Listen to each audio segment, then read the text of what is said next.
This conference will Inviting me. now be recorded. So I think the conference is now being recorded. So yeah, thanks a lot for inviting me, Osama, and the team there.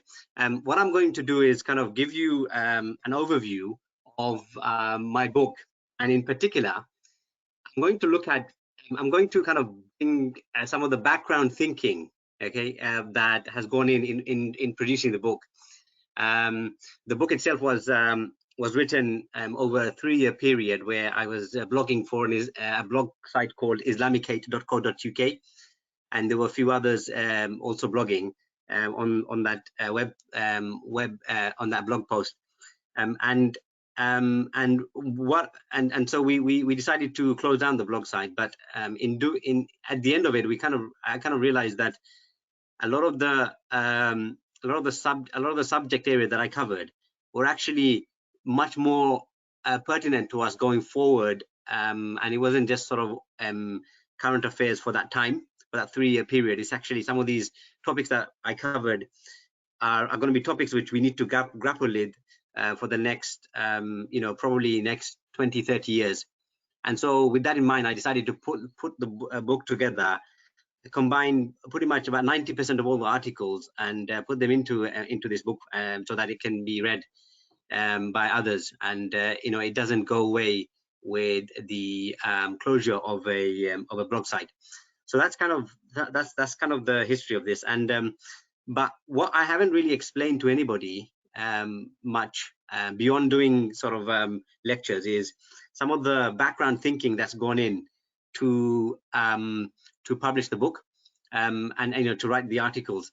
And so I'm going to try and bring some of that stuff here, and I'm going to put a lot of material here, and won't necessarily explain everything, but I will put it out there, and hopefully the slides, you can take the slides afterwards. Maybe you can look at it in a bit more detail. But I also want to get people thinking about lots of different things, and that's part of the that's one of the reasons why I've kind of selected this set of content. So what we'll do is I'll take you through a brief overview of the timeline of Muslims in Britain, and I've mentioned there the word "of," and it's italicized, and the reason for that is it's showing belonging. A lot of this is about language we use as well. Muslims of Britain kind of suggests it's integral part of Britain and is coming from Britain. And then I'll also look at some civilizational sort of development of Muslims, and the reason for that is we're actually a product of that, and so we need to be understanding some of that history and the consciousness that it provides for us today. Then I'll look at pervasive headwinds in the UK.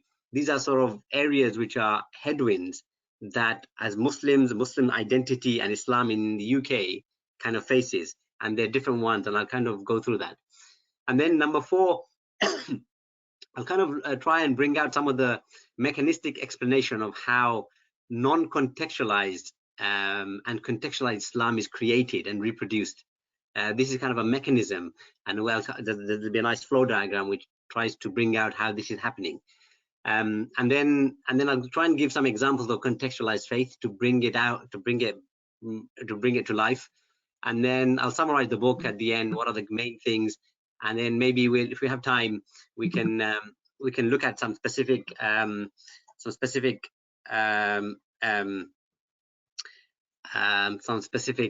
topics, chapters in the book, and then we'll have a Q&A at the end. I'm hoping to speak for about 40-45 minutes maximum, and then we can have a Q&A, and then if we have time, I'll cover a few other things, but only if we have time. Anyway, so I'll get cracking, inshallah. Just to interrupt for a bit. Yeah. My twin brother just asked how long the webinar will last. We're aiming to finish for about 5:30, no longer than 5:30. Just depends on how many people end up attending the question session at the end. So yeah, about 5:30 we'll aim to finish. Yeah, that's great. Yeah.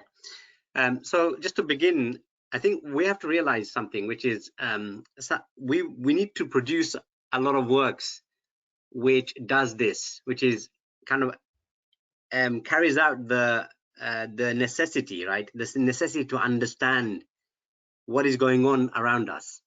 Again, there's a statement here which is actually picked up from something which Sheikh Abdul Hakim Murad said in 1996, which is that it is a farida right, to understand the processes which are underway around us. And being British Muslims tries to do some of that, because one of the things that you'll see is there's, you know, the genres that are being produced, and the kind of the output of thinking and thought leadership that's being produced. It's either very academic, or it's very centered on anti-Islamophobia, or it's very centered on government policy, or it's very centered on medieval theology. It's not bringing everything together and saying, okay, this is how all of the different processes and different areas combine to produce something which is the kind of the environment we live in. Okay, so that this book tries to do that. It tries to kick off this process. Okay, so I'll begin with this timeline, and many of you may have seen similar things, but maybe not in this sort of way.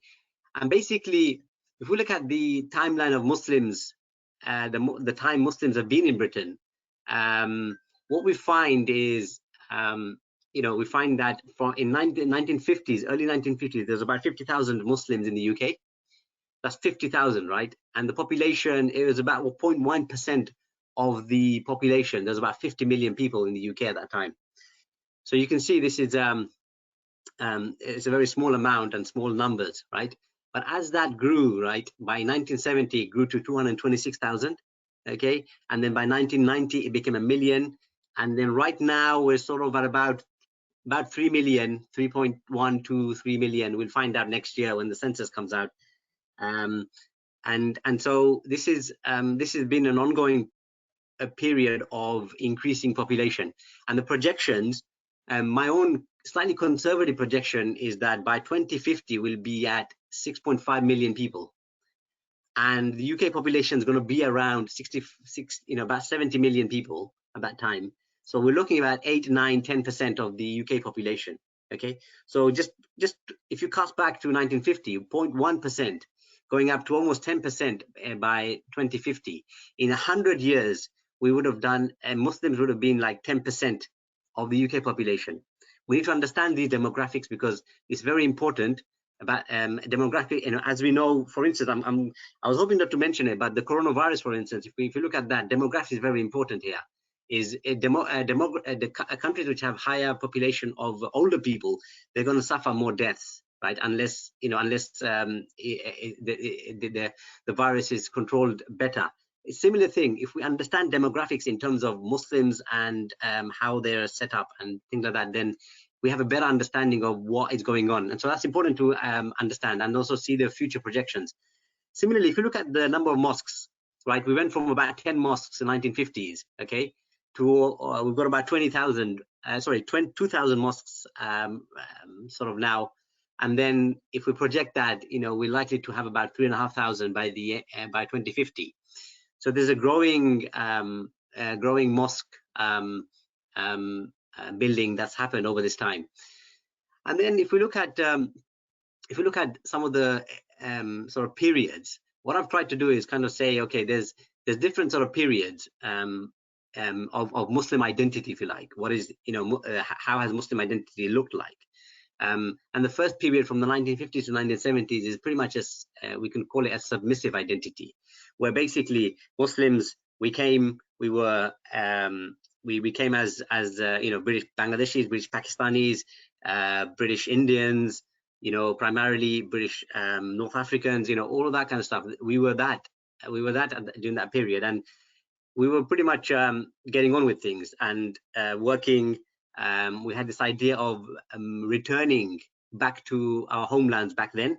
Okay, so this myth of return, it became a myth because as things progressed, people actually settled and they progressively saw the UK as their home. So there's that period where, and actually Islam didn't really exert itself as much in the public domain. Okay, that happened a bit later. So it's kind of submissive. At that stage, in the early sort of seminar stages, were Muslims more sort of politically quietist and less sort of engaging in the public sphere, or? Yeah, I think so. For the Muslim sort of identity, Islam, right? Islam in the public sphere was very much limited. It wasn't really it wasn't, I mean, you can imagine, right? Very small populations, right? It wasn't that much of an interest in Muslims because we were just sort of factory workers or people people doing work, right? You know, restaurateurs and corner shop people, these kind of things. So it wasn't really engaged with wider society much, and that's why we sort of just got on. Our parents, you know, when I say we, I mean we're talking about our parents and grandparents generation. They sort of just got on, and they made their money. They sent a lot of their money back to their homelands, and that was pretty much the ethos up until sort of, you know, mid 70s. Yeah. Then what happened was, you know, the Windrush period sort of ended. Windrush period meaning, you know, that period from the 1950s to 1972, I think it is. Well, that period is known as the Windrush, but everyone who came here is known as the Windrush sort of period. That sort of ended. So some of that immigration policy, the immigration policy started changing, because up until then it was a case of, okay, the post-war, the UK had a massive labor shortage, and so it went to the colonies, the former British Empire, to bring people into the UK to supply the labor force, right? A lot of that ended by 1972. Okay, so then what we started to see there is some of the ethnic identities started to come out. So, for instance, there's a lot of you know, those people in their 20s and 30s that came at that point. You know, they formed organizations, and these organizations were largely ethnic organizations. For instance, in Luton, if you look at Luton, you know, we in that period after 1970, there were the formation of things like the Bangladesh Youth League, and things like that, and across the UK there were many of these sort of associations formed, okay, during this period. It's kind of the ethnic people realize they're from a certain their lineage was from a different country, and they were also born in a different country, and they were well enough and they got established enough to kind of start forming associations and organizations to kind of bring that identity to the fore. Okay, so what we see is we started to see by the 80s, we start to see institutions being formed, like for instance the launch of Islamic Relief UK in 1984. Prior to that, 1982, the opening of the Dewsbury Markaz in Dewsbury, a big Tablighi Jamaat center. Then in Oxford, you had a bit later, I think it is 1984, 85, or a bit later maybe, the Oxford Center of Islamic Studies was formed. And then, of course, you know, towards the end of the 1980s, you know, we had the Satanic Verses, right, which was written, produced, published, and that was actually, the reaction to that was actually the first time when Muslims became very public, because there was a lot of protests, and both in the UK as well as globally, and for the first time, suddenly people saw Muslims, right, who were actually amongst the UK, and they had a grievance. They wanted to state something. So that happened at that point. Then towards the sort of early 90s, you had things like, you know, questioning belonging, right? And so Norman Tebbit's cricket test, for instance, that came about early 90s. And then towards the later 90s, you had, you know, the MCB was established in 1997. Islamophobia was defined and coined initially in actually 1997 as well. Then came to 9/11, and so we're now entering into the polemic identity. So the previous to that was the ethnic identity. Now we're entering into what I call the polemic identity. And the reason I'm calling it polemic is because actually, if you look at the Muslim identity, it was dominated by radical anti-usuli movements and ideologies. Okay, and there's two in particular. For instance, the Salafiyya movement, and also the Hizb ut-Tahrir and the allied sort of organizations associated with that. They were dominant in the late 90s, early 2000s. They were dominant, and they kind of defined in the public image of Islam, because they were out there on the streets. They were very much active in Muslim communities, and so this is why I call it a polemic identity, because it's very polarizing identity that was prevalent at that time. And then towards the end of that sort of period, so coming towards you know, at the mid 2000s, you had the prevent was introduced, and then, you know, you had the start of social media with Facebook, and that also brought new dynamics. Then you had 7/7 happen, and then and then after that you had the Cambridge Muslim Center also established to look at specifically contextual Islam studies. So this is actually the first time with the CMC we've got an institutional capability to start looking at contextual Islam for the UK. Okay, and prior to that it was either ethnic or polemic. So now we're starting to see some of that come through with the CMC, and then progressively into the 2010s. We had NZF, National Zakat Foundation, formed. This is the first kind of institution to look at zakat in the UK. It's about looking at in the UK and not abroad. And so we're entering into this sort of transitional identity between kind of grievance and post-grievance. The reason I call it grievance is because actually with Prevent and all the radicalization and all that kind of stuff, it's created a kind of a culture of we've got a lot of grievances, right? There's a slide there. We'll go through it in a bit more detail. And we're sort of entering a period where how do we get out of that, right? Etc. And so we've got these foundations like the Aziz Foundation, which is giving masters. There's about 250 masters there in this year. They're trying to get people to sign up to get in to encourage education and all that kind of stuff. And then if we look at the things like Muslim Premier League players or Muslim MPs, again these numbers have increased progressively. We've got like 2.9% of all MPs are Muslims. Things like that. And then also one important shift that happened is that by 2018, so just a couple of years ago, there were more people born in the UK, more Muslims born in the UK than born outside. So that's the first time we've seen a shift now, okay? And now the question is, what is going to be, so moving into 2050, and this is the question I'm posing is, what is going to be our post-ethnocentric and post-identity politics? What is that going to look like? What do we need to do to get there? What do we need to do to get into this sort of new phase so that we can actually take a step back and look at where we're going as a community and also as individuals? So hopefully that's set a bit of the timeline. Yeah. Yeah. Just to jump in there, because there's only 8 people attending. What I can do if people want to discuss and stuff, I can unmute them and everybody can chime in. Are you okay with that, or? Yeah, absolutely. Let's do that. If we can, the more interactive, and given that this is a small group, it's even better. Yeah. Okay, so I'll do that right now. So if you want to unmute yourselves, or feel free, or even on the chat if you want to discuss or ask any questions at any stage, feel free. We want to make this as interactive as possible. So yeah. I think everybody pretty much unmuted now. All right, I'll move on.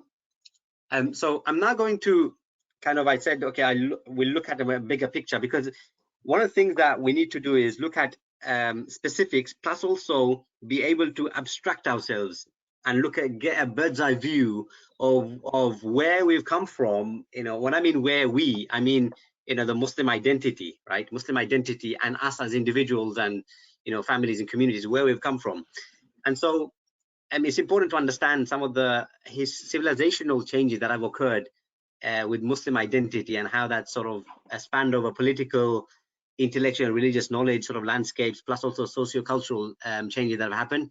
Because my point, the reason why I'm going to show you this slide is because actually, there's a historical consciousness, right, which is impacting us. We are the product of a kind of ummahatic kind of history, okay? And that history is a history of our ethnic origin and Islam that has gone with that.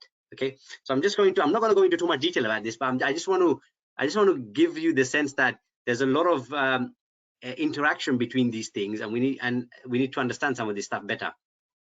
So the first one, right? The first one is kind of timeline at the political level, right? At the political level, if you look at that, we had the period of the Sahaba, right? The Umayyads, the Umayyads, particularly, they came as a political entity that then split into different regions, different places. Seljuks, the Fatimids, the Ayyubids, the Mamluks, the Abbasids, the Cordoban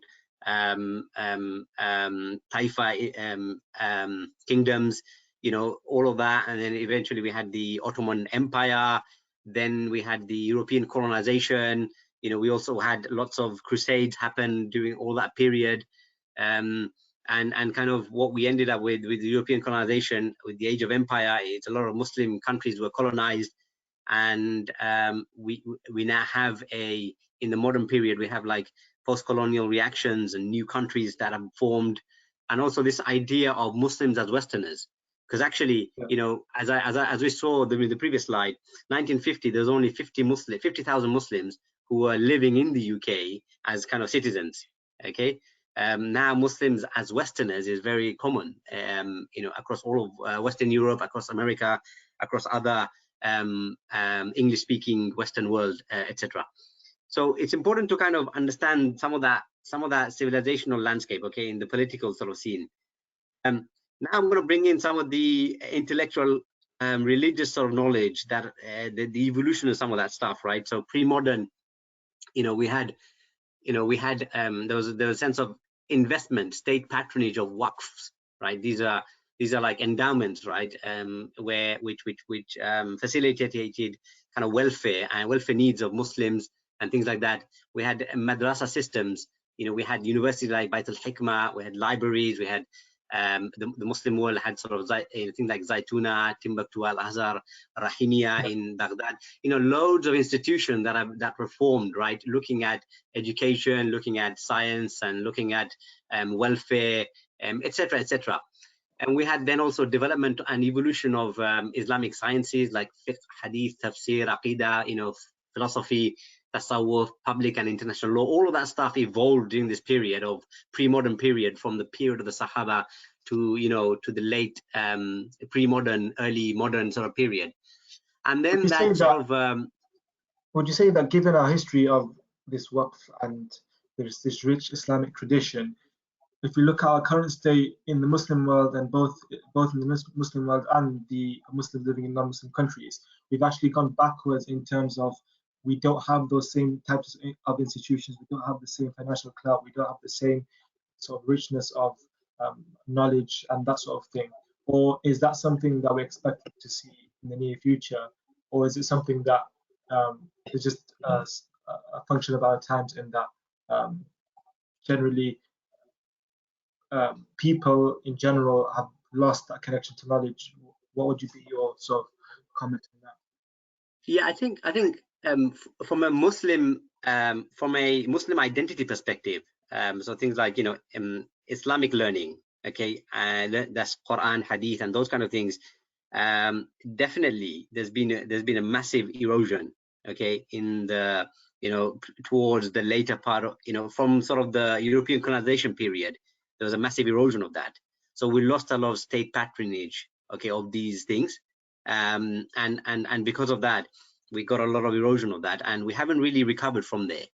Okay, so why do you think that was the case? Was that Muslims reacting to the forces which were outside, or are those reasons for we have to look to ourselves? Was it a combination of both, that we as Muslims are not collectively advancing these institutions and giving them respect as we should, and also we have the external influences which have hampered our progress? Yeah, I think it's quite a complex mix of things here, and there's a lot of detail we need to go into. But what I will say is it's multifaceted, right? Some of the way we built the empire, for instance, right? It was very centralized, okay, and it shifted some of the priorities. Like if we take the Ottoman Turks, for instance, right?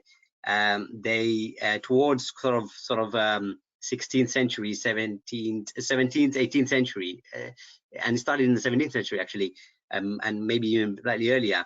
There was a lot of emphasis on expansion, okay, military expansion, and that created, and rather than building institutions and fortifying, the empire,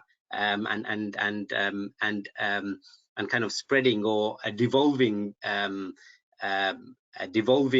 land ownership or learning institutes out to wider sort of reaches of the empire.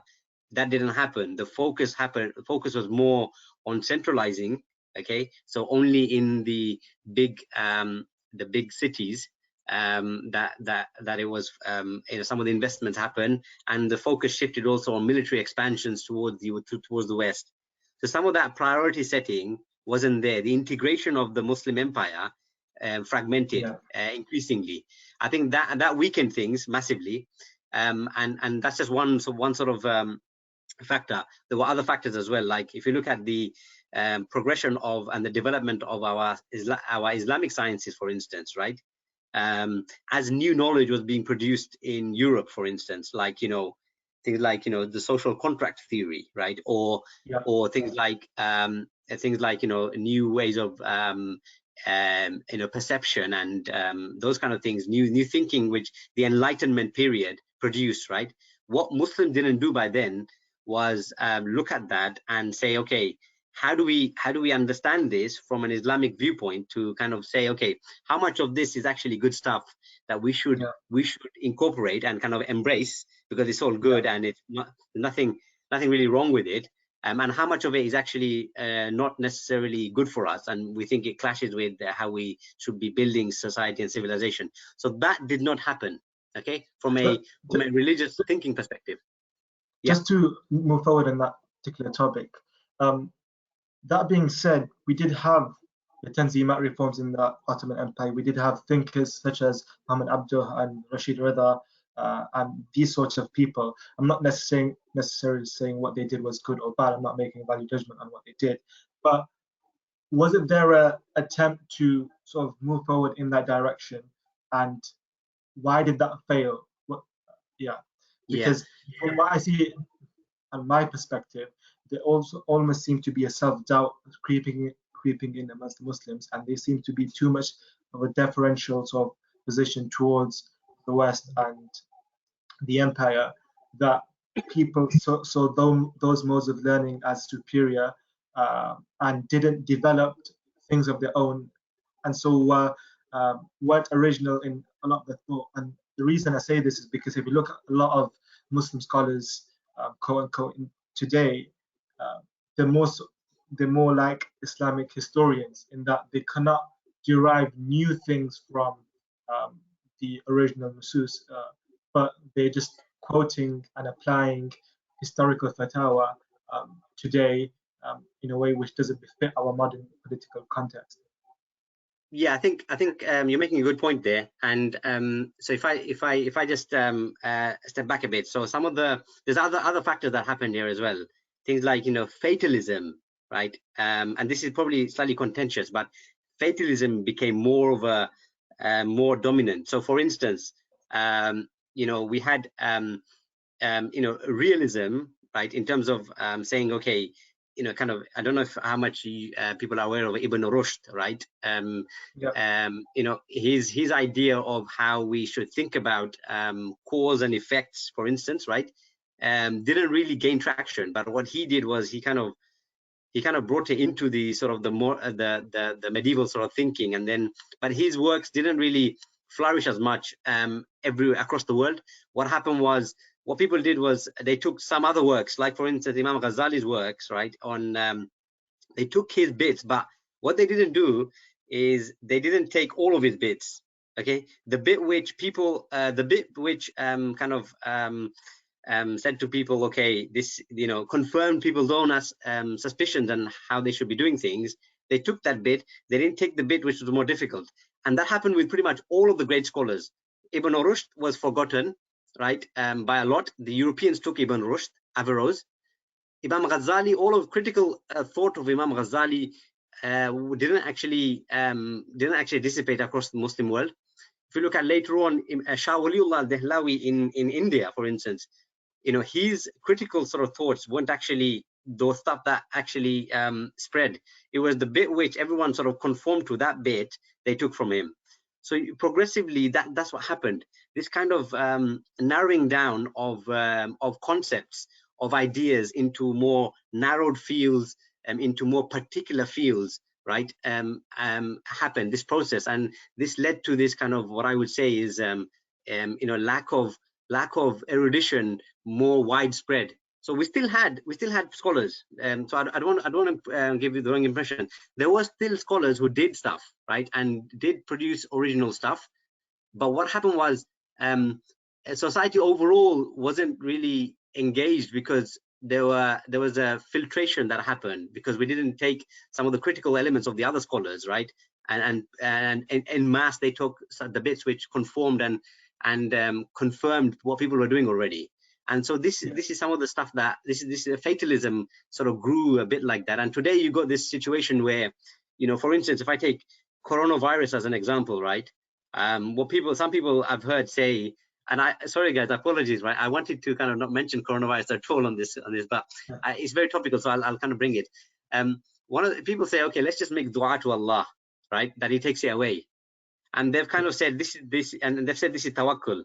Actually, that's nonsense, right? This is the fatalistic understanding of the concept of tawakkul that actually exists in a lot of Muslims in the UK and abroad.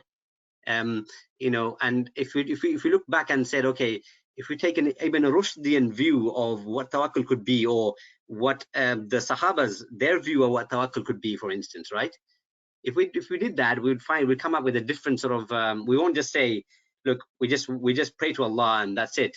We'll actually take the necessary means to avail ourselves of the harms of coronavirus, whatever it is, and we'll think deep, we'll strategize, we'll think deep, because Allah has given us these faculties to do that, right? We'll do that, and once we've done that, the results are up to Allah to provide, right? We've done everything we can, and at that point you say, okay, you have tawakkul on Allah and say, look, that's the point you say, oh Allah, you know, please give us fruitful outcomes.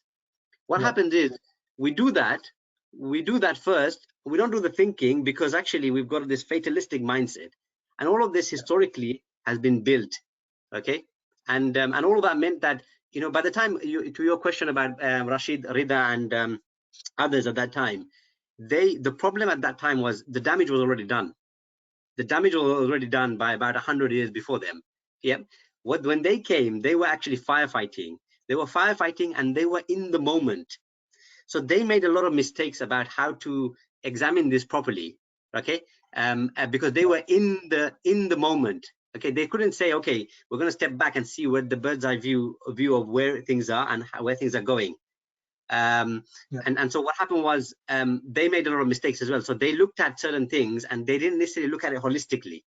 And so now we're in our generation here, we're a bit more progressed from there, right? And we've got better sort of thinking and this history of some of the errors that people made, and we can actually build on that and see, okay, you know, how we should be developing, and yeah. So anyway, I won't go into too much detail, but hopefully that's given a bit of explanation on some of that, on your question, Osama.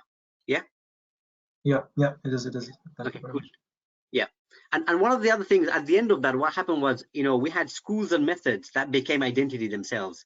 So for instance, if you look at India, right, you know, you've got, people say they're Deobandi or Brelvi, right, or Ahl Sunnah, or lots of things, this sectarian sort of view. So the knowledge has become an identity itself, and we've got parochialism and silo mentality. All of these things have happened. Okay. Right, I'll move on to the next section, which is okay, in the socio-cultural domain, right? Lots of things happened. Okay, in the pre-modern period, we had huge cultural output, natural sciences. You know, Harun al-Rashid, right? He created the Bayt al-Hikmah in Baghdad, and basically that remained as an institution for 200 years, and that produced a lot of, you know, the people who invented, who discovered like distillation, you know, loads of different inventions happened at that time. You know, people working in that institute. He created an institute where he said, okay, I'm going to bring people from all around the Muslim world, from different fields of expertise, and I'm going to give them the I'm going to bring them to this institute, and they will have access to libraries and do research and all that kind of stuff. And it produced loads of scientific outputs, inventions, civilization ideas, and all of this came about as a result of some of this stuff, right? So there's a huge cultural output that happened in pre-modern world, which is specifically derived from a sort of the Islamic sort of understanding and viewpoints. Then we had like industrial revolution that happened in Europe, okay? That was done by Europeans and not necessarily by Muslims in Muslim countries. And then also we had towards the end of that, in, you know, after that we had globalization come in, and now we've got more of a runaway globalization that's happening. I think someone called Nasim has asked a question: what does Brother Mamnoon believe is the reason for lack of acceptance or breakthrough of critical thinking innovation? Brilliant. That's a really good question. That's a really good question. Hopefully, I'm going to go through some of that, okay, and on these slides. Hopefully, and I'll hold that question, and I'll kind of refer to it as well as we go along. We had other things like, we had increasing urbanization that happened in Muslim countries. We need to look at that, because actually, if you look at land distribution, land laws, and what happened with Muslim societies across the world, there was increasing urbanization happening, but it also meant the rural areas were left behind. Okay, so that's an important thing, because actually it creates a lot of issues for us today. Of course, increasing population. Muslims were from like 1 million to kind of 1.6 billion now, I think it is. And then we had this process of internalizing and mixing other cultures and cultural activities. And if you look at some of the Rihla genre, and one thing I would say is, if you really want to study history, look at the Rihla genres. So these are like travelers, right? Ibn Jubair, Ibn Battuta, some of the famous guys, but also things like Al-Muqaddasi and others. And all of the books have been translated into English. What you get is a very diverse sort of Muslim civilization, Muslim living in different countries, in different practices, different things, and you get the good and the bad. And it's, it'll give you an open eye opener, because one of the things, looking back in history today, we feel that actually history was in a certain way, but actually that's not, that's kind of modern sort of look back into history, and we're applying modern filters or our cognitive biases today to how we think things were before. But actually, when we delve deeper, we find a lot of interesting things. Okay, so that's important. But anyway, the reason I put this here is it's important to understand these changes, okay, in order to understand how we, kind of the longer term trends and reasons why we are where we are today. Then this thing, okay, now what we need to do is look at, and I've just used one thing here, which is trust. If we look at trust, just trust, and we could have looked at other things like family relations, okay, or structure of government, right? I didn't do that because it was too complicated. And if we just look at trust, and this is actually from a famous sociologist. I don't know if we have any sociologists on the forum, but sociologists, the famous sociologist is Anthony Giddens. He was the head of the LSE, director of the LSE, but he's retired now. But he's a well-known big figure in sociology. One of the things he said, okay, if you look at trust, right, trust has moved from a pre-modern concept of trust to a new modern concept of trust, okay? And the reason why we have to look at how some of these things have changed, right, is because it's all pointing to a different context now. Some of the way we were thinking, some of the way we were doing stuff in pre-modern times, okay, is not going to apply to us now, okay? So if I take an example, okay, so for instance, the threat of human violence from marauding armies, local warlords, brigands, and robbers, right? That was a concern, that was a threat in the pre-modern world, right? Which led to some people trusted others, some people didn't, all that kind of stuff, right? But in the modern world, that doesn't exist now in most places, right? What exists now instead of that is the threat of human violence from the industrialization of war, okay, or aggressive economics, aggressive policies, whatever, right? So there's that. If we take another example, in the pre-modern world, we were worried about the risk of fall from religious grace, okay? So if you were out of favor with the Khalif, right, and the Khalif was very authoritarian, right, as did happen in Muslim civilization, what we'll find is, he will attack you, or he will kind of castigate you, or he will imprison you, and that's what happened. But so if you fall from religious grace, right, and magical influence was also prevalent there. So people build their trust based on magical influence. People thinking, oh, there's someone who's got magical powers, or they can foretell the future, or they can heal the wounded, right? That kind of trust relationship was developed. But let's look at today. Today is actually the threat of personal meaninglessness, okay, from modernity, which is applying to us as individuals. That has moved from this, because if we, all of this thing about mental health and all that, right? It's coming from one of the areas it's coming from is personal meaninglessness. Okay, and so these things have shifted. Okay, the reason I just put this is just to kind of get you guys to think, because the whole point of this seminar I'm doing is to make you think, and think in sort of in multiple connections, and different directions. Okay, not a linear. We need to get away from a linear way of thinking. We need to have a holistic systems approach, right, to things, and that's why I've kind of showed this. Anyway, I'll move on. Okay, now I'll sort of now go into more specifics about the UK situation as of today. Okay, and we all know Muslim identity, Islam generally has from a PR point of view, it's not favored. Okay, it has negative stereotypes, negative views, and a lot of that is coming from the media. Okay, but what we shouldn't do, okay, is forget that that's just one sort of headwind. There are other headwinds, okay, that we need to be aware of, and we shouldn't forget those other headwinds and apply different treatments to them, because at the moment we're seeing everything as one. Okay, and that's basically just saying that people are just Islamophobic, or everything's Islamophobic, or Islamophobia is the dominant problem Muslims face. Okay, that kind of viewpoint isn't helping us, because when we break out, when we disaggregate the different phenomena that Muslim identity and Muslims are facing, and Islam is contending with, right? There's different buckets. So, and where does my book fit in is also, I'll show you in this slide.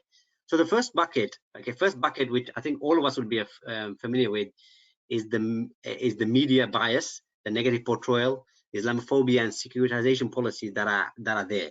That's creating negative views about Muslims. It's doing all sorts of bad stuff, right? Okay, so that's one bucket of things that are going on. Okay. Next bucket, which we should not forget, and we kind of forget this very quickly, is that the UK, if you look at the number of people who actually think religion is important, and by the way, Muslim, the word Muslim is a religious identity, because that's how people see it as. If we wanted not to have Muslim identity, then we would have called ourselves, a British Bangladeshis or British Pakistanis, or just British, right? But the fact that we're calling our Muslims, we are bringing in Islam as a factor in how we are being identified. Both we're doing it to ourselves, plus how we want to identify with the wider public. And so when we look at the society, the wider society, we find that only 11% of the UK population actually thinks that religion is very important. Okay, so that's important, because most people don't think religion is important. But if we're Muslims and we're trying to say, okay, religion is important to us, right? Then, and we're contending with this wider society that's saying, no, religious isn't important to us. What's going on? And that's why we need to understand this a bit more. Yeah. My question would be that the way in which that question is framed, is religion important to you? The reason why we might be seeing those statistics is because at the moment in today's world, there's a very much distinction between the religious and the secular, in that people think organized religion is very much a ritualistic, obsolete practice which doesn't have any relevance to our lives, and it's something that people do, and it's not really relevant, and it can't add value to our lives, and especially the world we're living in, when people want to always add value and see how it can benefit them. Their perception of what religion is very much skewed, and I'd argue that they're answering it on that basis, not on the basis that spirituality isn't important to them. The reason I say that is because even within New Atheism, if you look at figures like Sam Harris, for example, who previously have been very militant in the way of they want to castigate religion, and not have any sort of relationship with it. We see nowadays an increasing move towards spirituality and that sort of thing. So like the likes of Jordan Peterson, for example, have become very popular because of this. What would you say about that? Yeah, I think that's an important point. What the approach I would take is, have we explained what we mean by religion, okay, and have we conveyed how Islam interacts with us, how Allah's words, what Allah commands, and some of the wisdoms and the maqasid of that, the objectives of that, how does all of that fit in to make it relevant to us in today, and get the outputs which are actually beneficial for not just Muslims but everybody. Yeah, so this kind of conveying, this kind of explanation of what religion is, okay, needs to be done in the context that people see religion as not an important thing, or as you're saying, religion, what people think new age religion has moved on. Yep. So we have to have an awareness of that movement, that that change in the context of how people look at these things, right? In order for us to be able to see what we need to do.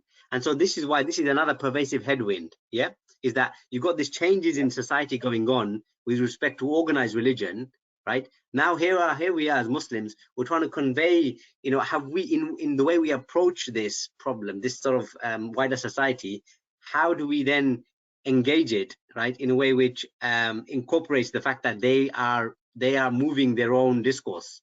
Yeah, that's the whole point. And that's a whole topic on itself, and that needs huge amount of work. Because if you look at liberalism, for instance, right, liberalism, conservatism, all that kind of stuff, right, religious conservatism, we've got transgenderism, all these new stuff, are coming up now. What we need to understand is how do we engage with all of that in a way which imbibes in people this sense that, hey, wait a minute, Muslims and Islam have something phenomenal to give to us.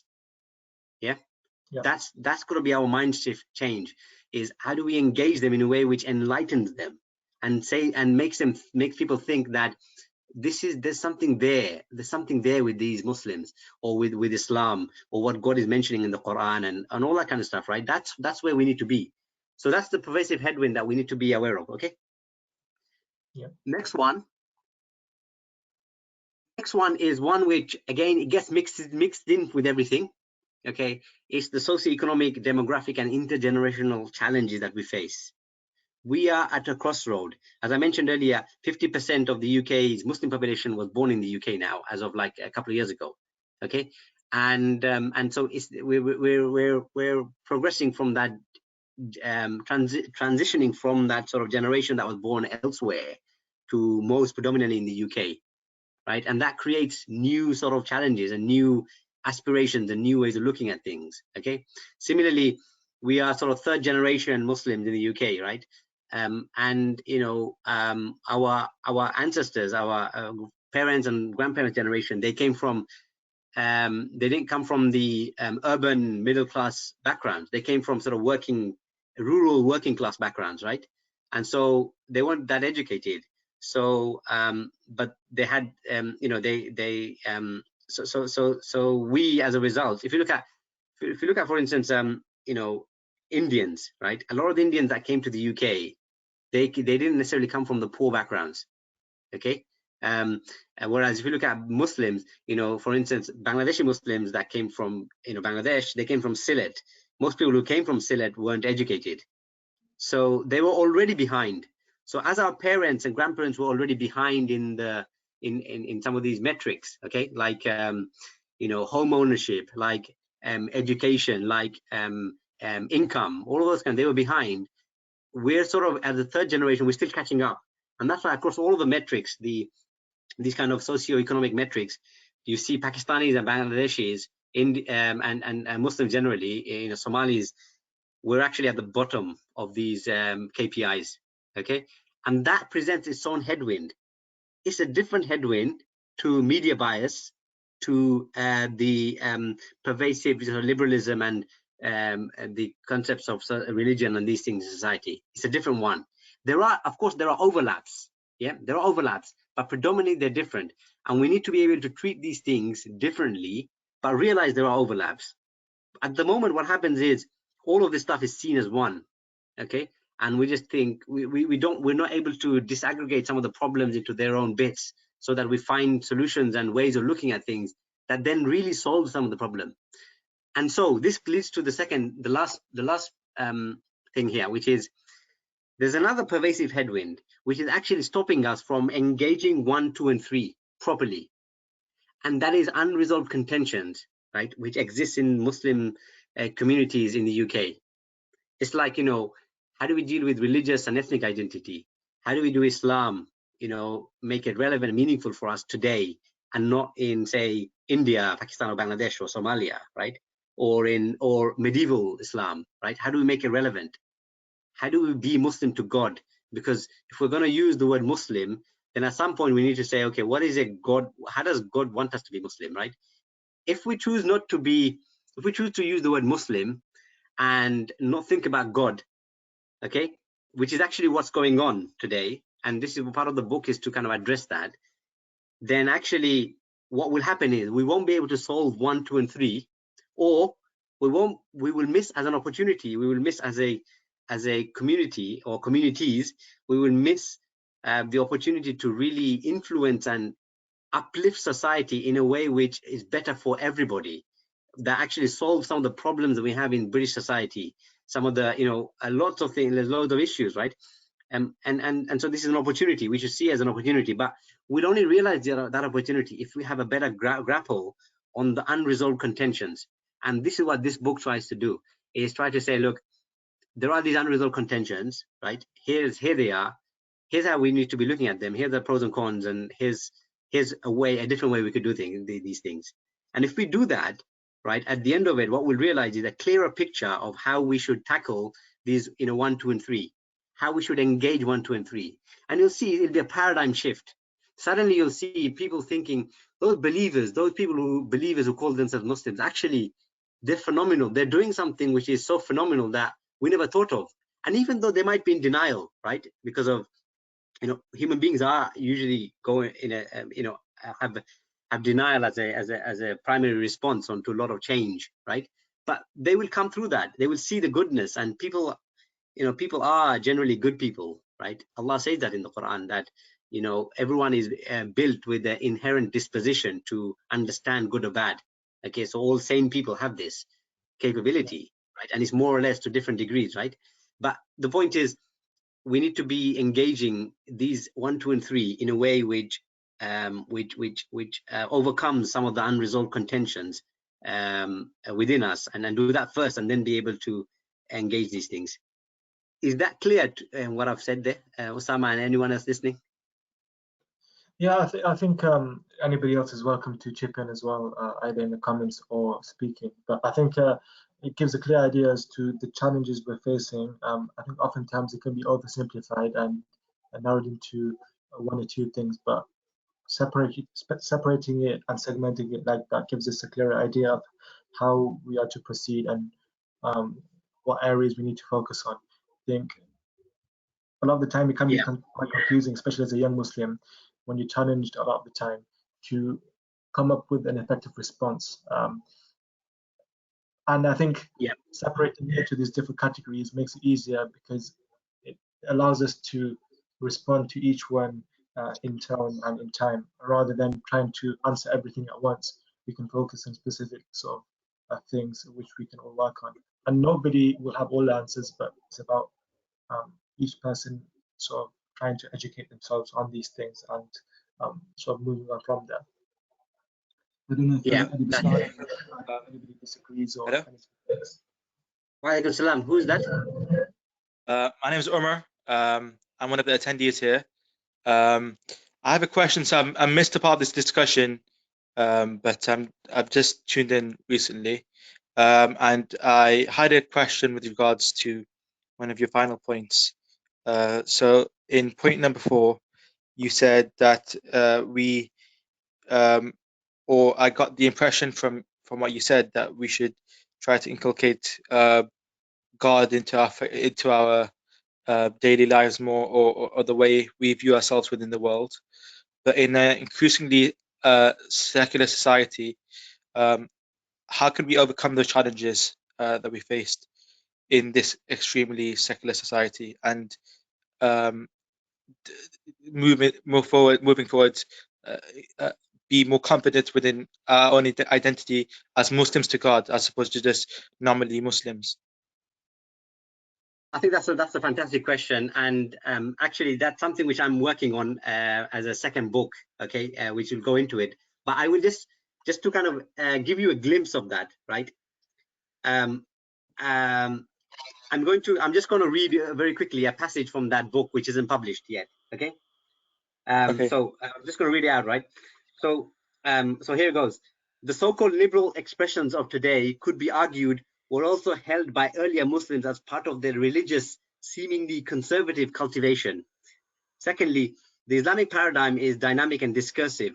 Whilst this may not have been the experience of first and second generation British Muslims, particularly with the import of Salafism in the 1990s and 2000s, the Islamic tradition is normatively self-reflective and reflexive to the external environment. Many debates remain ongoing, and interpretations of Quran and prophetic examples often only reveal their contextually relevant meaning with the changes in context. It is also why many scholars throughout the ages often chose to agree to disagree if there was sufficient weight of argument in their respective positions and perspectives. And let's move on a bit more. Moreover, it is entirely possible in the Islamic paradigm for religion to inform personal judgments in a secular context, okay? And Dr. Sherman Jackson calls this the Shari'i secular.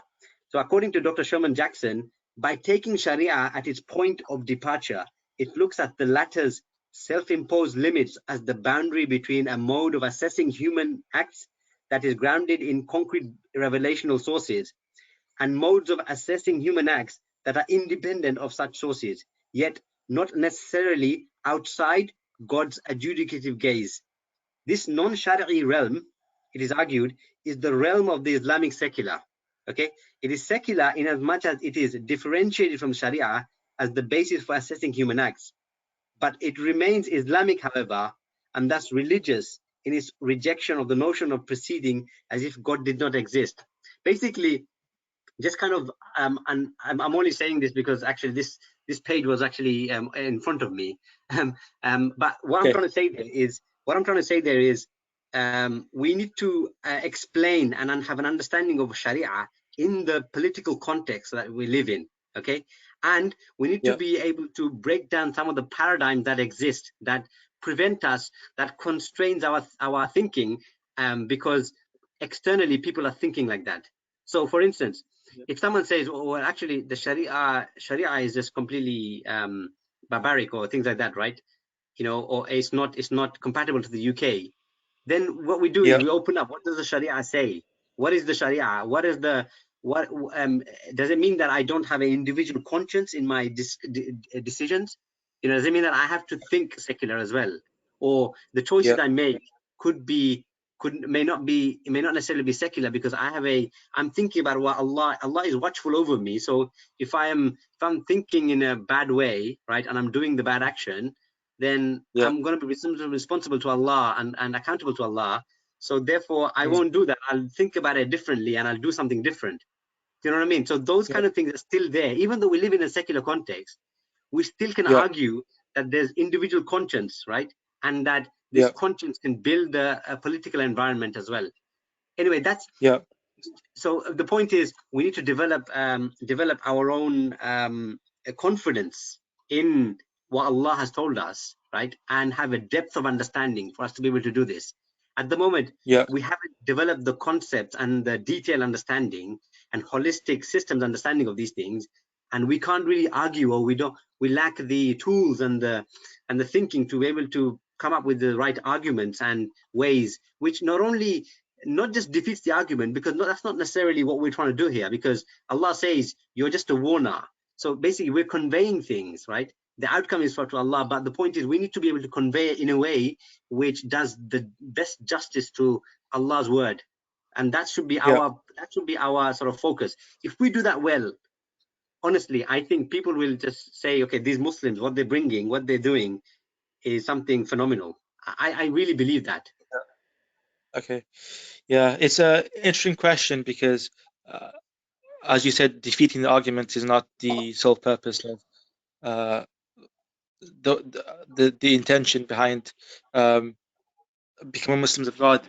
But also, I think it's maybe necessary amongst ourselves to first convince ourselves of the arguments, because lots of the time we don't understand Islam in a sufficient depth to appreciate the values and that underpin Islam, and as a result, there can be some doubts within ourselves, and that can be quite pervasive in the ways in which we behave and act. Yeah, that's right. Yeah. And the more we investigate, the more we delve deeper, and the more we really try and understand and make sense of things, and the better we'll feel, and the Yeah. more productive we'll be in this space. Yeah. Jazakallah Okay. for your answer. No, barakallahu feek. I hope it's helped. No, it has helped. Jazakallah khair. I'm going to move on now, and I'll kind of look at how provide a mechanistic explanation of what do we mean by contextualized and non-contextualized Islam. Because I think previously when I talked about this, some people were saying, okay, what is that? We don't really understand that. So I put together this diagram that try and explain it. So I've kind of taken out what does contextualized Islam look like, okay, and just focus on the non-contextualized one, and I'll walk through that quickly. So the first thing here is, in the non-contextualized, this is majority of Muslims are doing this, okay. We've got this thing, we learn behaviors through observation, okay. Like we've seen our parents pray, and we've seen, people go to the mosque, that kind of stuff, right? We pick that up, okay, and we emphasize the ritual, okay. We've got to fast, we've got to do wudu and pray 5 times a day. The focus is on the ritual, okay. That's something that we all do. It's a good thing. It's not on itself is not a bad thing. It's a good thing, because we're actually picking up a lot of things from our parents and other things. It's part of cultural learning that we do for whatever happens. So it's not a bad thing. And then also, but the thing we sort of attach to that also is we kind of pick up from the bad things. We pick up is this idea that received wisdom is untouchable. So for instance, if someone says, okay, you've got to slaughter through using a sharp knife, and the animal's got to be dead alive. You can't do anything to the animal. Yeah, that's the received wisdom. Okay, what we say is we don't interrogate that, we just accept it. And so it doesn't matter what someone says, we just sort of accept it, because the person who said it, we think of that person as holy or as an elder, right? And we don't say, okay, to what extent does this person have a critical understanding of the issue, right, of the thing? To what extent have they really delved deep into it? We as kind of growing middle classes, educated people, right, of the UK Muslims, you guys are at university and etc., right? You're getting educated. You're having to ask these questions in your own subject fields, right? You're not going to just say, if the professor says something, you're going to say, okay, well, let me read up, let me check if what the other books are saying, right, about this, or what has this professor said, or let me do an experiment to find out, right? You're constantly learning this way of, this kind of way of proving and understanding what you're receiving, right? You're questioning yourself is what I'm trying to say. You're questioning yourself. So what we don't do any of that when it comes to picking up Islam. We don't do any of that. So whatever we're given, and maybe not you guys particularly, because you're at university and you're already sort of in that sort of mode where you're thinking.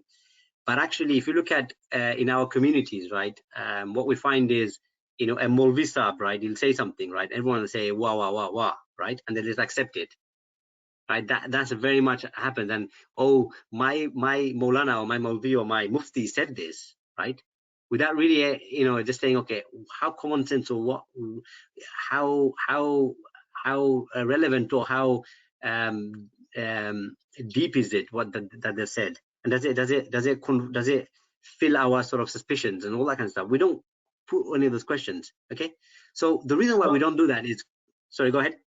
Yeah, I just had sort of thing, a caveat that obviously we as Muslims are taught the Sami'na wa Ta'ana, that we hear, we obey, and I understand that we need to critically analyze things, but isn't there a danger of a slippery slope whereby we start questioning everything and our worldview is painted and by the views which are espoused around us, such that anything that's in disagreement with what we conceive as the truth is patently seems false.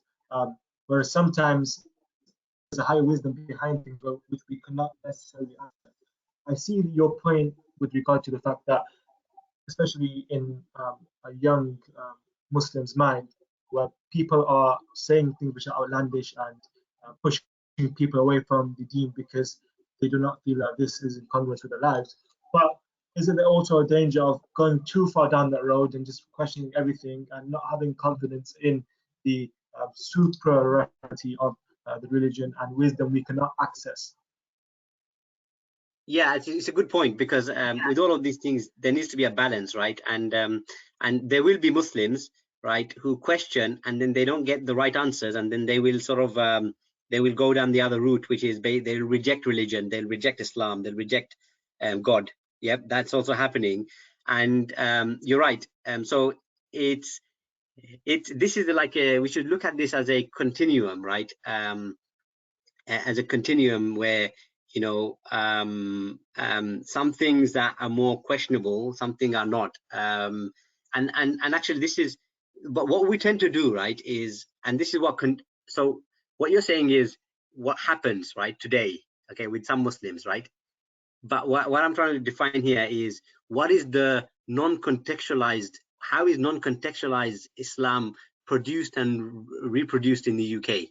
Yeah, so it might be slightly two different things that we're looking at, but you're right to point out the risk of people just questioning everything and then not finding the right answers, or finding the wrong answers, or kind of going off track and all that kind of stuff. That's relevant. But I think, yeah, but it's an important, it's a separate, it's slightly separate. It's I'm just trying to define here the how is non-contextualized Islam created? And of course, you know, there's always a sense of, you know, received wisdom will always exist, right? The point is, if we most of us, when we question it, and then we will actually come to a better understanding. I think you know, I'm pretty confident that most of us, we won't suddenly reject religion and Allah on the basis that we haven't been able to become, you know, get a proper answer.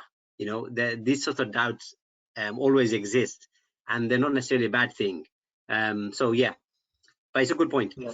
So what then happens is, so the way non-contextualized religion works is basically you got your behavioral thing, and then you've got receive wisdom as untouchable, and the reason why these things are like that is because you then inform these things, right, more from an ethnic culture, more from a diaspora kind of perspective. And I'm conscious that I'm speaking to a group here who are much more cosmopolitan, right? So maybe you won't necessarily experience some of this stuff, but I'm talking about how non-contextualized religion is created in the hub of the community, if you like, yeah, where what people will say is, and maybe our parents, grandparents, you know, we would have heard them say this, like, you know, this is, we don't do this because actually this is how our forefathers didn't do it, or ancestors didn't do it. You know, things like old wives' tales, things like, you know, superstitions and other things like that, right? Which come into this picture here is because we're picking up these things from our ethnic culture, our diaspora microcosm identity, and the polities that exist there. Okay, so what then happens is these things combine, and then the intentions we form, yes, we intend that Allah, you know, we do something with Allah in mind, right, and to please Allah and these things, right? But actually that intention is usually quite fixed and is based on narrowed awareness. So our environment, right, we have a narrow view of the environment because, you know, we emphasize rituals, we think received wisdom is all untouchable, and then we have this filtration of the ethnic culture and diaspora and all the stuff there. And then so the intentions we form are always going to be narrowed. So for instance, I might say, okay, oh Allah, make Bangladeshi people good, right? Or make Bangladeshi people get more income in the UK, because I'm from a Bangladeshi background. Yeah. Yeah. We'll have a ethnic dimension to that intention, okay? Because that's how non-contextualized Islam is. Whereas if it was contextualized, what I would say is, oh Allah, make people of the UK well, everybody. Yeah. That would be my broad starting point. That would be my intention. Do you know what I mean? So that's where this comes in. I'm going to move on a bit. So then you get this thing called what I call the ethno-national sort of framework, and because you're then filtering everything by these sorts of questions where you'll say, what will my people say? And you'll see a lot of our parents' generation say that. They've got a lot of taboos, right? They will say, oh, will someone else say if you do this? If a Pakistani marries a Bangladeshi, right? Some mothers and fathers will say, oh, that's what will they say? That will they say? Oh my, do you know what I mean? That's what I'm talking about, yeah? And things like, am I betraying my Bengali, Pakistani, African, Arab roots? Ethnic culture is this is the other one. Ethnic culture is Muslim identity. So we dress ethnically, right? And we think that's Muslim culture. That's what Muslims do, and that's why it's Muslim culture. Again, we're kind of conflating things.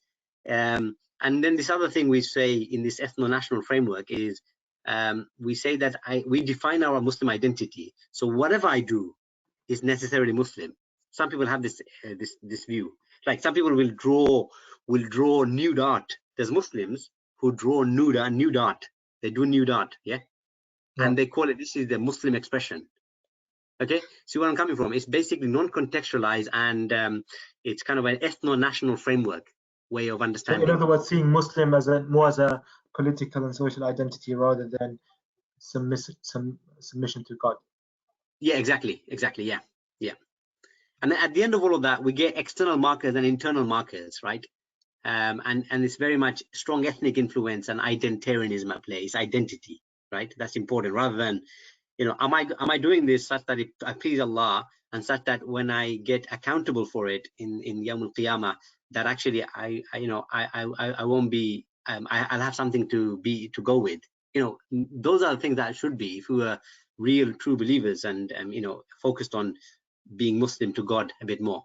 But anyway, I'm going to move on to the contextualize. What does contextualized religion look like? So firstly, some of the non-contextualized stuff like behavioral learning and receive wisdom as untouchable and ethnic filters, all of that, right, will come into this sort of contextualized sort of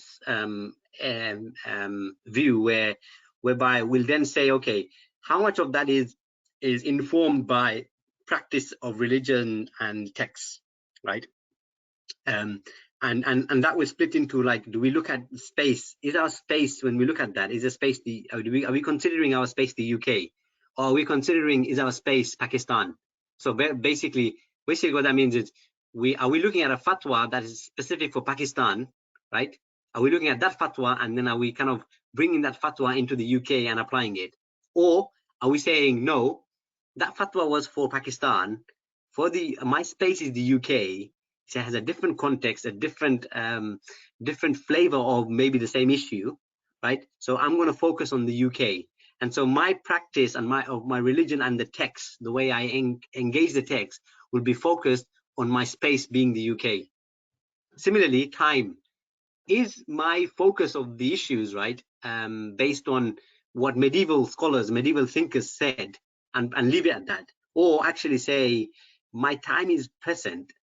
I'm today. I've got an issue which is actually maybe of a similar flavor to happen in the medieval times, but actually it has specific differences. And I'm going to look at this specifically based on my time today. Okay, which doesn't mean that we discount all of the over 1400s of Islamic scholarship. No, I'm not saying that. What I'm saying is we keep all of that, we bring all of that into the picture, but the focus is today. The focus shouldn't be in the past. It needs to be today, in the present. And then the last thing here, what we do is we look at the context. What are the current and relevant operative variables? What are the variables?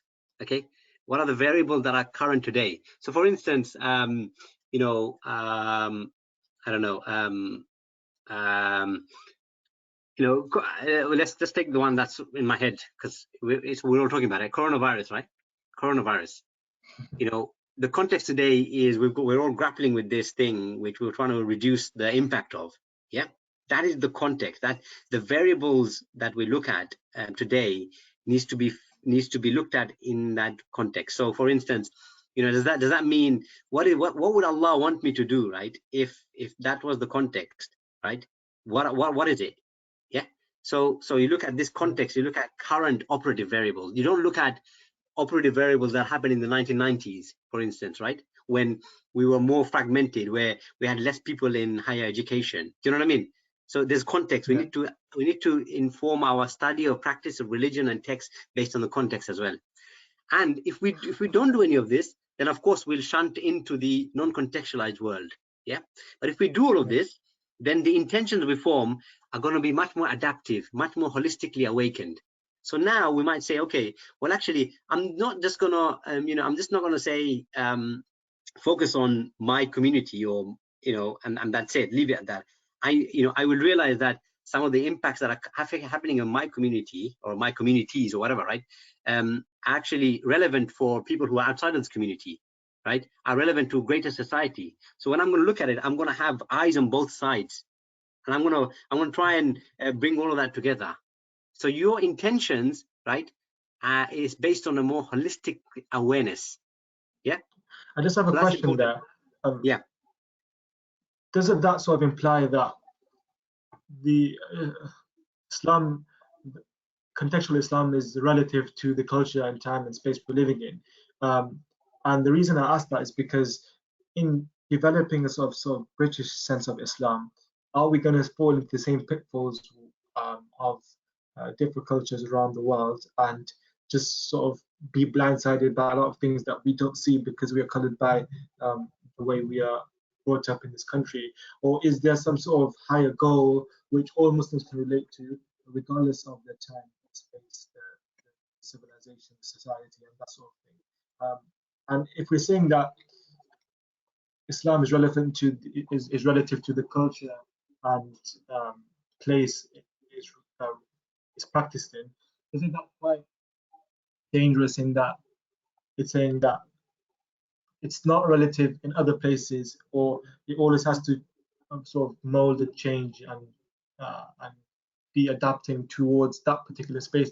Shouldn't there be a sort of universal idea of what it means to be Muslim and how we can apply these things? And if we think these things are particularly more relevant to our space and our situation, does that mean things which are being applied and talked about in other countries and in other cultures aren't as relevant and aren't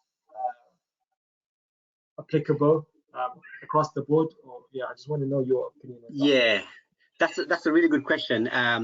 So I think there's obviously there is this thing as universal Islam, right, which is quite specific, right? For instance, the 5 pillars. Allah, the Prophet ﷺ describes these 5 pillars as 5 pillars because actually they are the bedrock. Yeah.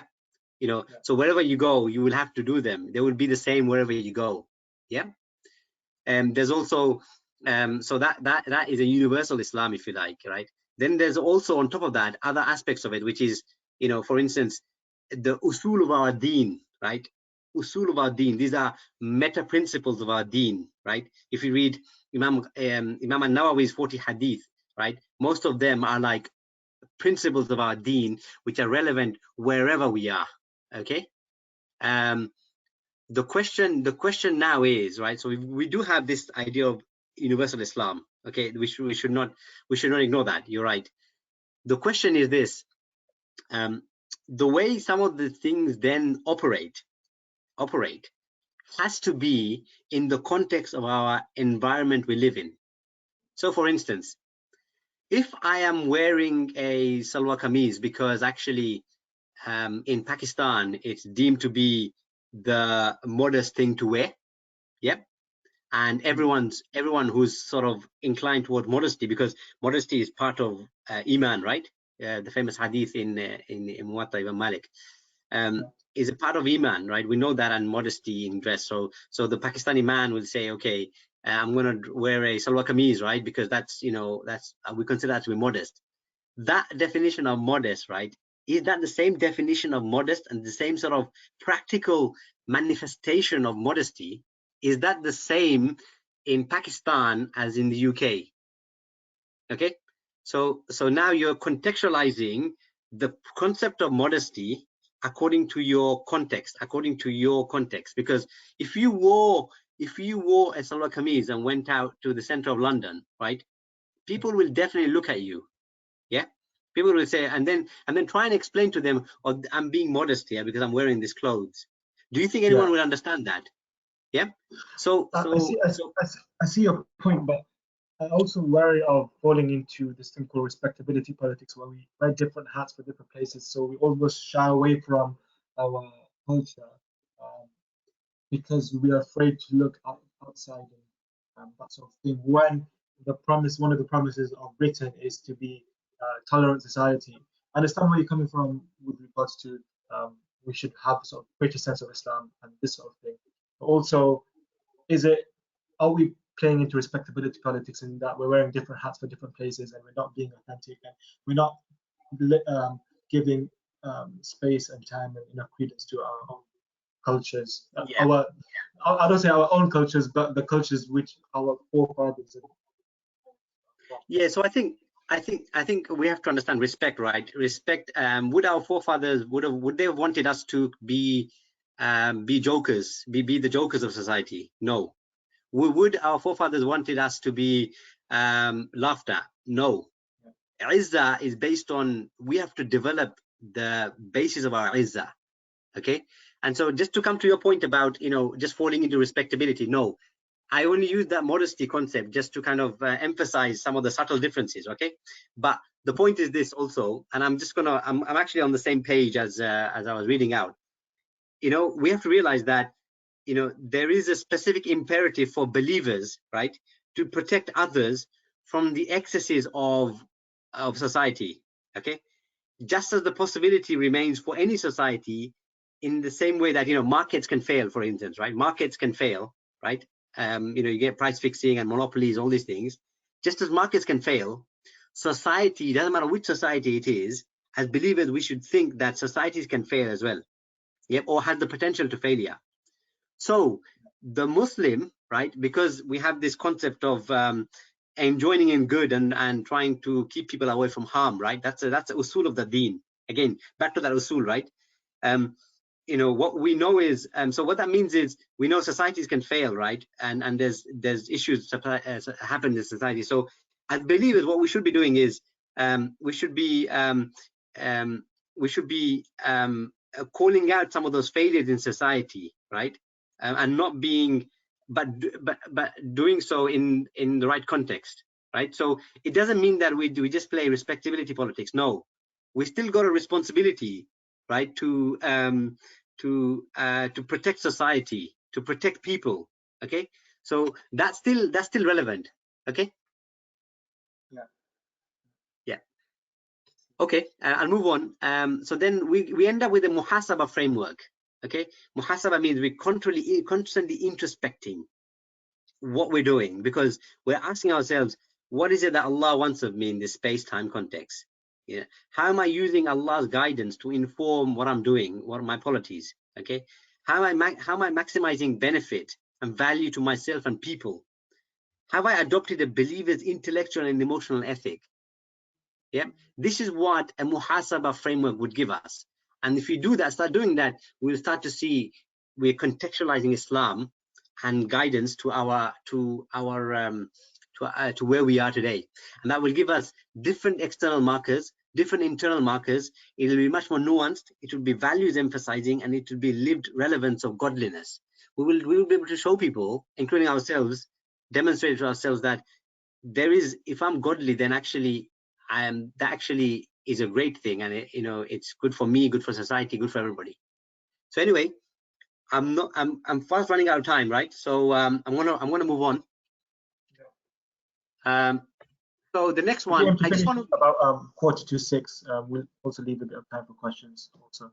Okay, cool. Okay, right. So here, I just want to, so I've been talking about things conceptually, right? I've used some examples, okay? But I think a lot of you are probably still thinking, okay, it's very conceptual. How do we bring it to life? Okay, in this slide, it's a bit wordy, but I'm going to read it out and kind of maybe have a quick discussion about it. So, for instance, what does God-centric ethic mean? It basically means that we begin with God in mind.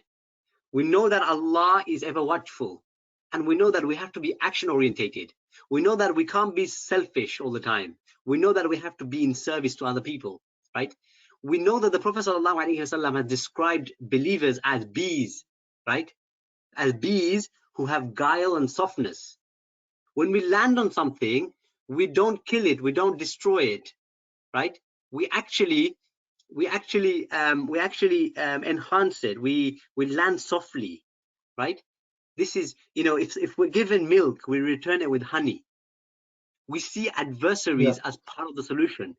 We don't exclude. The Prophet ﷺ, right? He did not exclude his enemies. In fact, there are many riwayah, right, in Qadi Iyad al-Shifa. You know, it's written that one of the characteristics of the Prophet was that enemies used to feel more secure in his presence than when he's not there. Who would, you know, what kind of person was he? His enemies wanted him to be there, and they felt more secure, more self-assured. What's going on there? The Prophet saw adversaries as part of the solution. So it's important, right? So we need to understand what God-centric ethic means here, okay? And I've just given some hints here. Next example I'm going to give is, how do we make faith relevant in modern context? And this is a context which is a very good example. Sheikh Muhammad Nizami said this. It's a very good one. So how do we apply Sharia in our world today? And let's take the NHS as an example, right? We know that there's nothing in the in Islamic law or Islamic paradigm, right, that says, okay, you know, what we need to do with the NHS, right? You know, NHS we know has a shortfall in funds. It has at the moment it's having loads of issues because it's going to get bombarded with coronavirus, etc. Yeah, we know that. Yep. So what is it that Allah is telling us? How should we approach this? Well, we know, if we look at our traditions, we know there's healing the sick, right, is an important concept. So we have to heal people.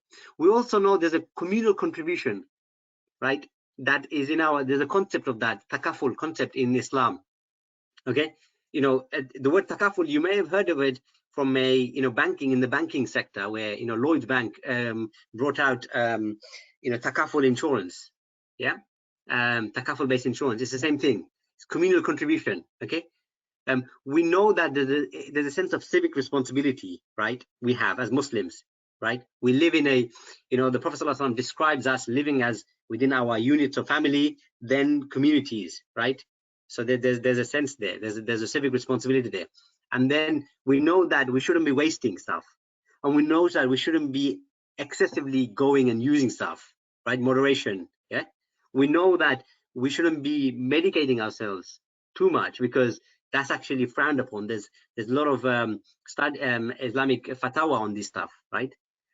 So based on, when we look at all of that with these Islamic concepts, what we find is that, you know, as believers, we have a responsibility towards the NHS, right? Where we should be, you know, we should be calling for all citizens having to have healthcare, right? Because there's a shifa, we need to seek. We need to have communal contribution, all that kind of stuff, right? But also understand that we have a responsibility not to abuse the service. Now, do you understand how suddenly we've made faith very relevant to us? Yeah, this is an example of that. Okay, bringing it right to the heart is, you know, how do we make relevant religion to inform what we should be doing? This is an example. Another example I'll give, right? You know, bringing new ideas to public policy. Okay, and this is an example in that field. So if we look at anonymity on the internet, okay, anonymity is generally there's been lots of studies done showing that if you're anonymous on online, then you'll say more bad things because there's no consequences and no one knows who said it, right? But you know, as believers, how should we be arguing how this sort of the public policy towards anonymity on the internet should be moving towards? What is it? What can we see in Islam? Well, we know Isnad, the Isnad tradition in Islam. Isnad is a part of religion, or a part of Islam. That famous saying, right? What is that teaching us about anonymity? Why is it that we say, okay, why is it that Allah says to us, you need to test the veracity of information that comes to you? What does veracity mean here? Does it mean that we don't look at who is saying it? We just, it's just a statement, someone said it, but we don't know who said it. It could be anybody, right? So what is Allah saying to us about the integrity and accuracy of the information?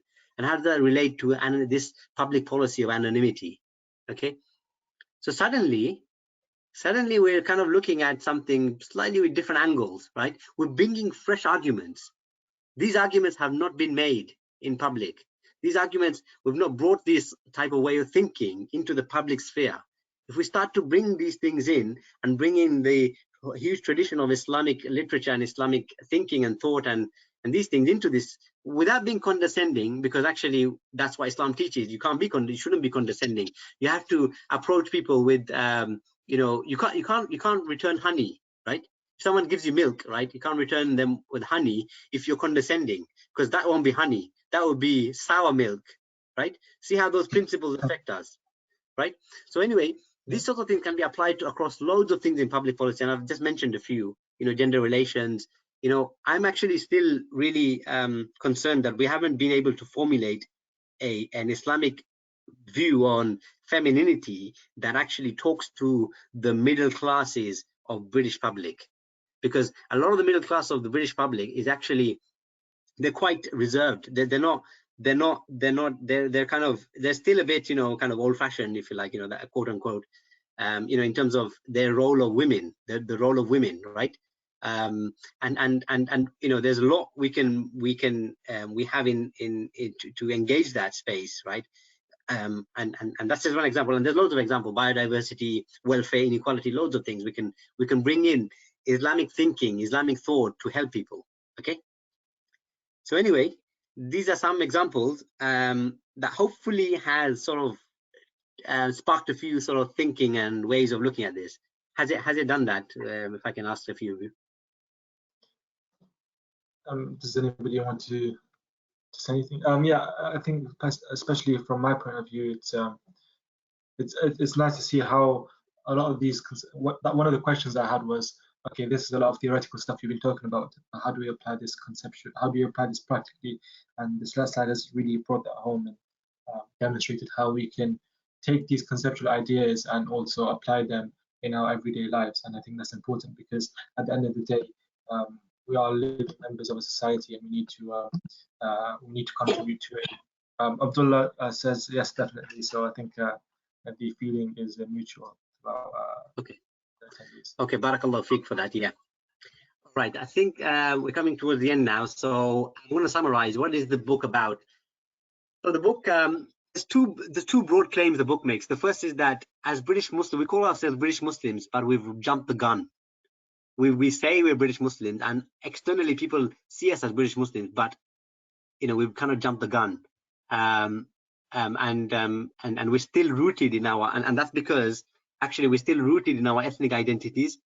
There are lots of people who still frown if a Pakistani marries a Bengali, or if a Bengali marries a Somali, or a Somali marries a Pakistani, whatever, right? There's still these things aren't encouraged, right? And if it happened, then people are a bit, squeamish, right? And then they have to kind of come towards it.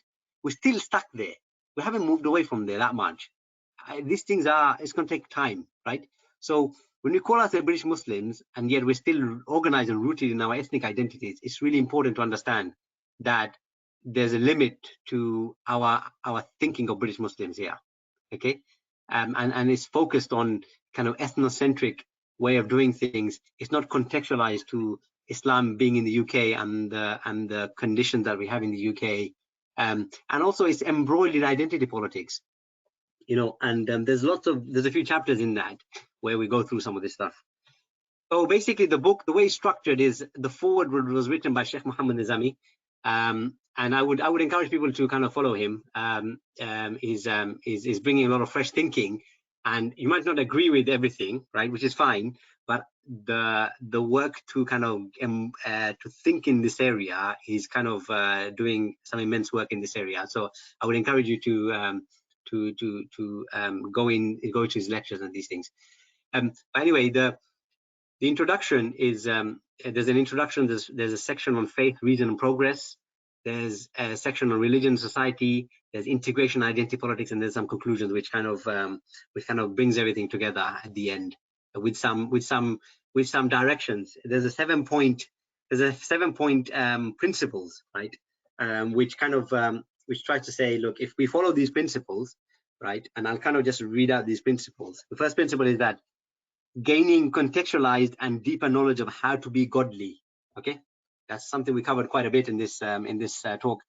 Number 2, valuing the power of the intellect and deep thinking. We have to, because the whole 1400 years has been about that. People thinking deep and using their faculties of reasoning. Okay. Number 3, establishing reputable institutes of learning, platforms, and standards. Okay, we need to make reputable institutes and platforms and standards. Okay, so across all of Muslim sort of polity, we need these platforms, new platforms, great platforms, and there's really good platforms out there today. We need to strengthen them. We need to make them even better. Okay. Number 4, seeking to be a type of total Muslim with a God-centered ethic. Okay. Number 5, taking care in social interactions. And actually, we all fail in this quite miserably, and and I include myself in this. Is we need to take more care in social interactions. Being careful with language we use. Language embroils us in our own sort of bubble, or in our own kind of paradigms. So we need to be using the right language. And I'll give you an example. If someone says, "I am stuck between a rock and a hard place," okay, versus someone says, this is a challenge. Okay, there's two. It creates different emotions within us that gets us to do things differently. Okay, just by changing subtle words. So it's important to have the right language. And then the last one I have, number 7, is adding value in every interaction we have. We have to add value. If we do valueless activities, like for instance, just scrolling social media. Yep. If we don't have a purpose for doing that, if we're just doing it nonsensely, that's not value. We should cut it out. So we need to be doing that. And here's some comments people have made about the book. I won't dwell too much on that. These are the contents of the book. So each chapter is actually a contention.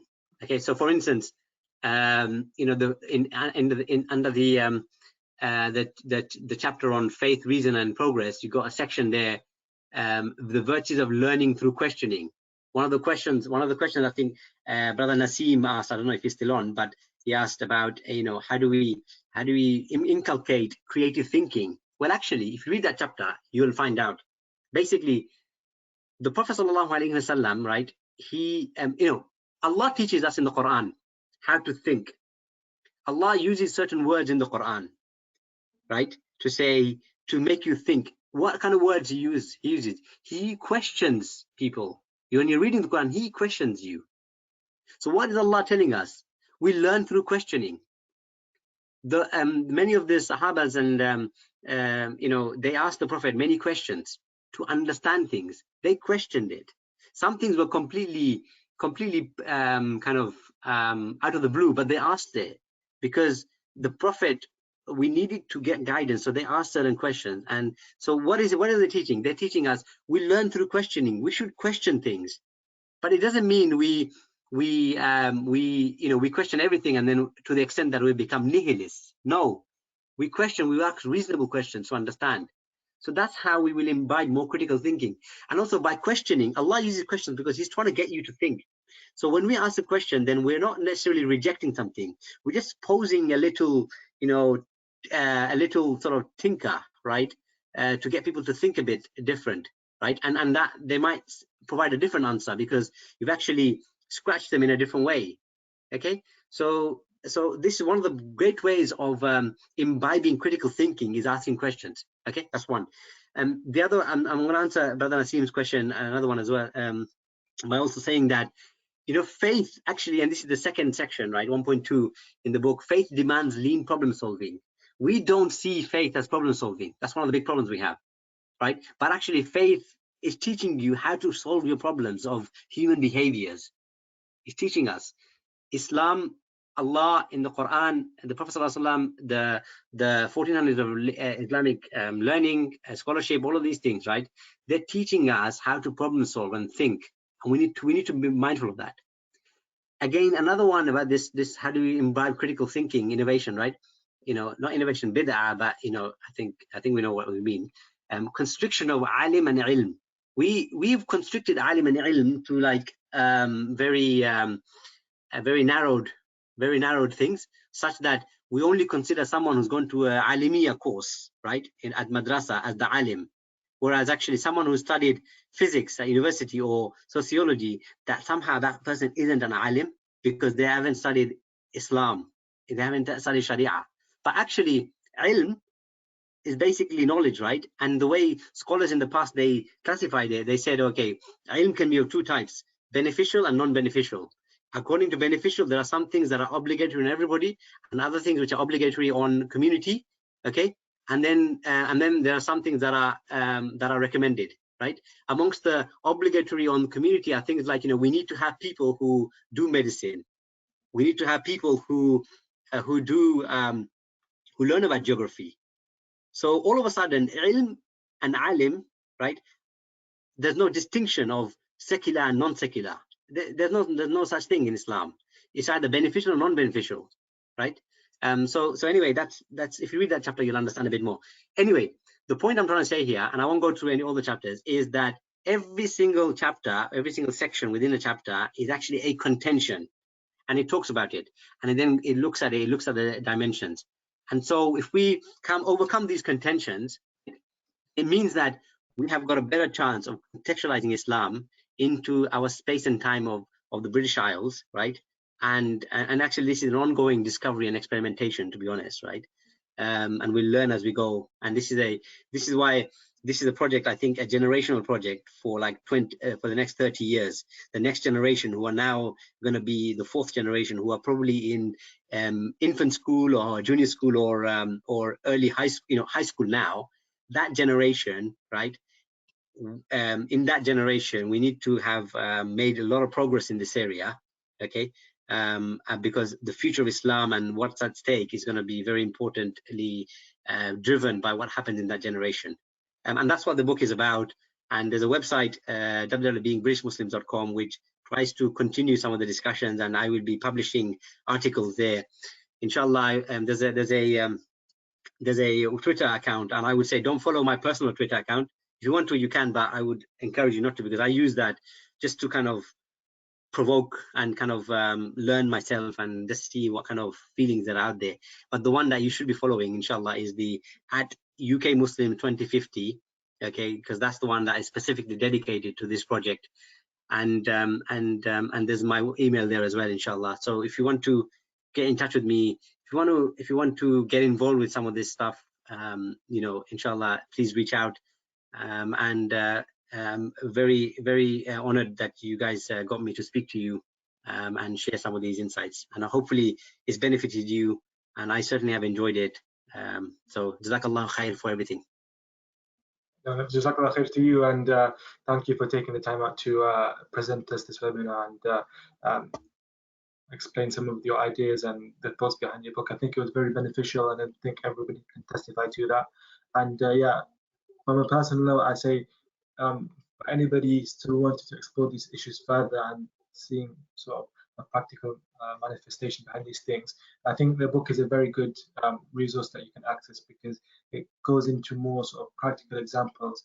I know we covered a few at the end, but there's so many things and talking points and starting points that I've learned from, and I will interrogate further just from reading the book. So I think that's a very good resource, and it's definitely something that everybody can benefit from.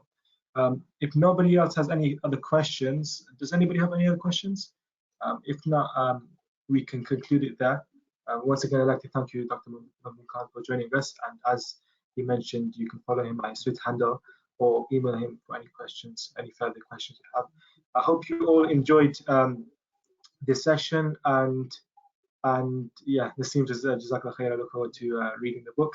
Yeah, so I hope you all enjoyed this latest iteration of the Bristol Book Club. Inshallah, we'll be back just before Ramadan with our next event, and I hope that Allah so safeguards us and protects us and allows us to be productive during this difficult time and takes us out of it. And yeah, once again, Jazakallah khair.